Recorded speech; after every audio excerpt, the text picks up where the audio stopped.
Hai adik-adik, kembali lagi dengan Kak Rina di online class 101. Kali ini kita akan membahas soal ISPS Matematika untuk kelas 6 di bab 4 bangun ruang dengan pembahasan luas permukaan gabungan bangun ruang latihan 10 part 2. Nah, jadi soalnya kan ada 8, Karina sudah bahas nomor 1 dan 2 di video sebelumnya part 1.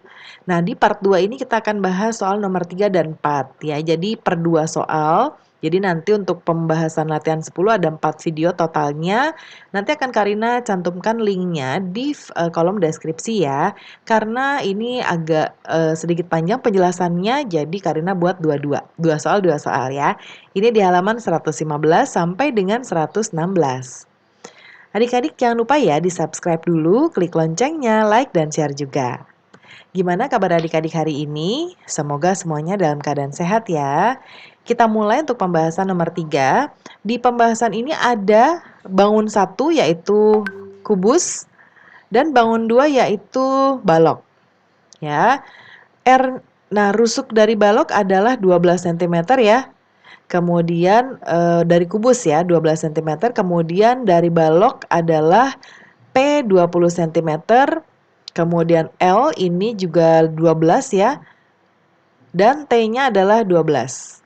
Nah, untuk mengukur ini kita jadi di bagian kubus ada satu sisi yang tidak dihitung ya karena dia berhimpit atau menempel dengan baloknya ya. Nah, kita akan hitung luas gabungannya adalah luas dari bangun 1 dan luas permukaan bangun 2. Untuk bangun 1 karena ada 5 sisi saja sama seperti nomor 1 di video sebelumnya. Jadi kita akan hitung 5 ya. Kalau rumus luas persegi adalah R pangkat 2. Jadi kita akan hitung 5 kali R pangkat 2. Ini ya. Kemudian berikutnya untuk rumus luas permukaan balok, rumusnya adalah 2P kali L tambah 2P kali T tambah 2L kali T.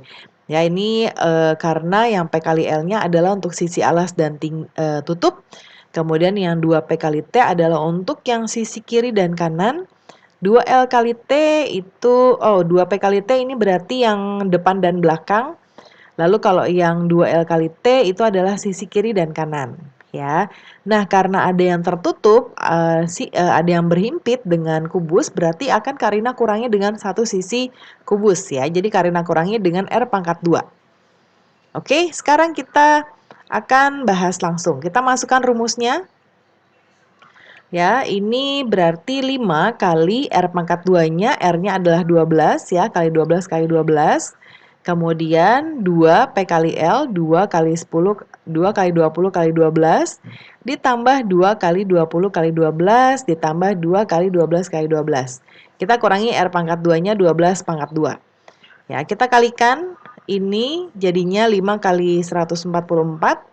Ya, kemudian yang ini 2 kali 240, yang ini 2 kali 240, yang ini 2 kali 114, dikurangi 114. Kemudian berikutnya ini kita kalikan 5 kali 114 720, 2 kali 240 480. Lalu ini juga sama ya 480 dan 2 dikali 14 288 dikurangi 144.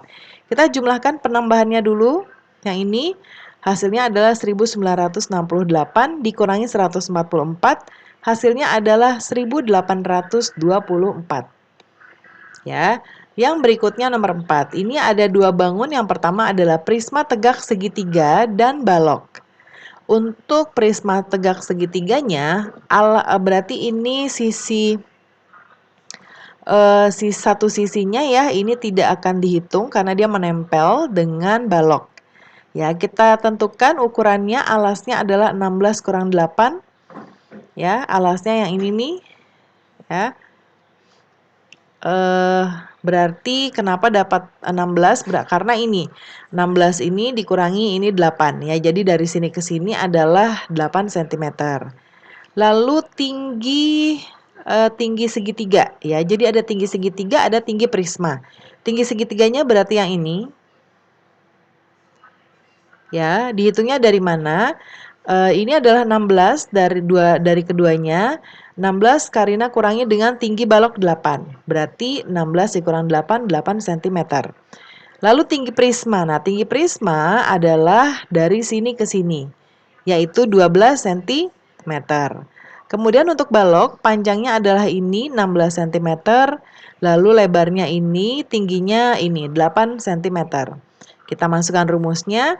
Untuk rumus dari luas permukaan prisma tegak segitiga, kita akan mengetahui dahulu dari luas alasnya ya. Luas alasnya adalah 1/2 kali alas kali tinggi karena dia adalah segitiga. Ya. Lalu kita tambahkan dengan luas kedua, luas permukaan balok dikurangi dengan alas 1 ya, yang ini. Ya, dikurangi yang ini. Oke. Sekarang kita akan kemudian kita ulang lagi untuk rumusnya ya adik-adik ya.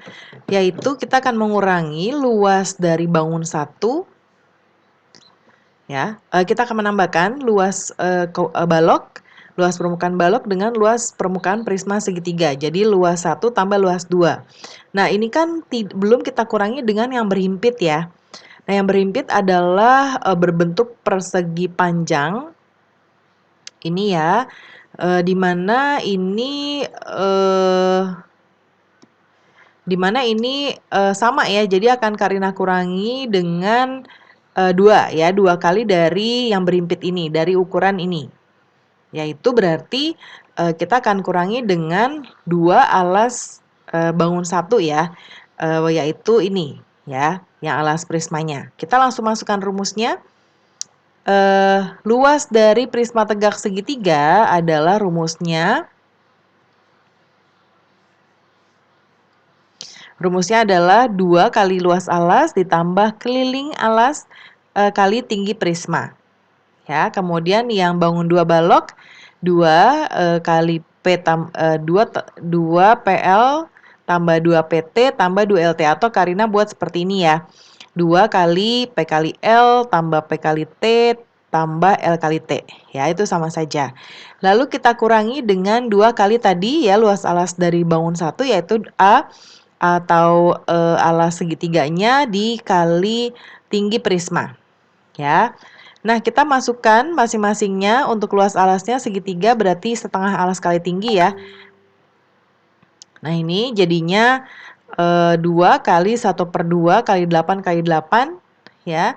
Nah, ini bisa kita sederhanakan jadi seperti ini. Ini jadi 4, ini 1 ya. Kemudian yang ini 8 tambah 9 tambah 9 ini adalah kelilingnya, keliling alas ya. Kemudian dari mana ini ukurannya? Nah, ini tuh ini ya adik-adik ya. Ya, yang ini 8, yang ini 12, yang ini 8, ini 9, ini 9, maksudnya seperti itu. Kemudian dikali 12 ya untuk tinggi prismanya. Ya, yang ini tinggi prismanya dari sini ke sini.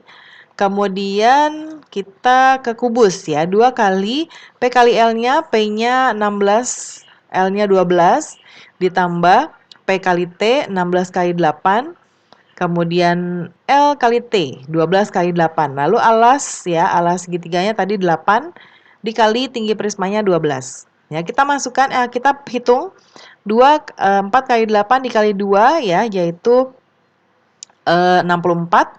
Kemudian 8 tambah 9 tambah 9 dikali 12 hasilnya 312. Kemudian ini 16 kali 12 192.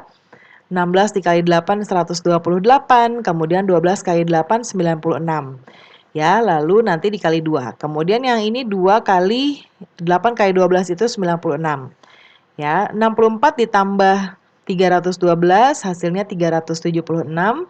Kemudian 192 ditambah 128 tambah 96 hasilnya 416. Nanti akan dikali 2. Kemudian kita kurangi, ini hasilnya adalah 192. Lalu kita tambahkan ya 376 ditambahkan ini 2 kali 416 adalah 832. Kita kurangi 192. ya. Kemudian 376 ditambah 837 adalah 1208, kita kurangi dengan 192. Hasilnya adalah 1016 cm persegi. Nah, pembelajaran kita sudah sampai nomor 4 ya. Jadi kita sudahi dulu di sini. Video selanjutnya akan Karina cantumkan linknya di kolom deskripsi. Semoga pembelajaran kita hari ini bisa bermanfaat ya. Jangan lupa di-subscribe dulu, klik loncengnya, like, dan share juga. Terima kasih sudah menonton sampai akhir. Mohon dimaafkan apabila ada kesalahan dalam perkataan maupun dalam materi yang diberikan. Sampai jumpa di pembelajaran berikutnya.